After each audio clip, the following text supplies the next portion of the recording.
Furiosa was pretty good. I'll be honest, it wasn't as good as the first one. It wasn't as exciting as the first one. It wasn't as, tense as the first one. It wasn't as emotionally gripping as the first one. It was a very different type of movie. But I still liked it, and I still enjoyed the experience of watching it, and I'm glad it exists. No, it was just a very different type of movie. The first one was kind of a high concept suspense story where it was like we're on a timeline. These things have to happen by the end of it. We need to achieve this one goal. That's the whole story. But this was much more like kind of like a book. It was a series of scenes over the course of months and years. It was the whole story of Furiosa from a kid to adulthood. And so it was kind of structured like a book. It even had things like chapters where it said, okay, here's a chapter. This section has this title, and it's the story happening in this section. And so it was a very different experience, like I said. It wasn't as suspenseful. It wasn't as keeping you on the hook for the same thing the entire time. And so it was just a fundamentally different experience. This almost felt like kind of an adaptation of a young adult lit novel. If it was some kind of steampunk world about, a girl who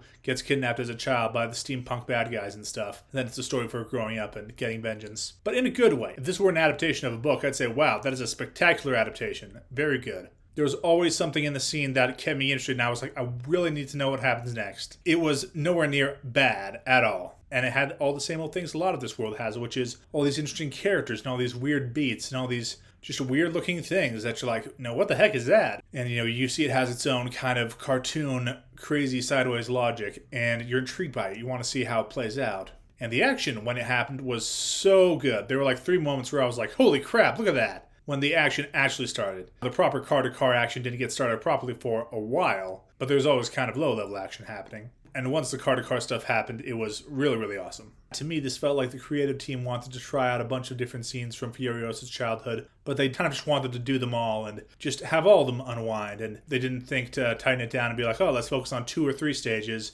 and really tighten them up. It's a series of scenes instead of 2 or 3. And, it's not really, I guess on the surface you could say it's a revenge story, but it was so much more drawn out than that. It didn't feel quite like a revenge story, like a conventional revenge story.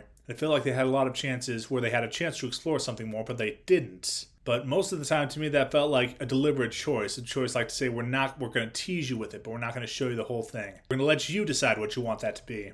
And in that sense, I found it very competent. I'll say this felt better than most films I've seen. And it felt like some other films I've seen that are really good in how long shots lasted or how shots moved or how characters changed and stuff like that. It had this kind of very expert touch, what I feel is an expert touch anyway. And it was very watchable. I was engaged beginning to end, like I said. It's not quite as good as the first one, but it's really hard to get something as good as that. So they want to tell a different type of story, so that's what we got. I think if you like the first one, you'll like this one, but just be aware going in, it is a different experience. It's a book. Treat it like a book. And if you do it like that, you'll be satisfied.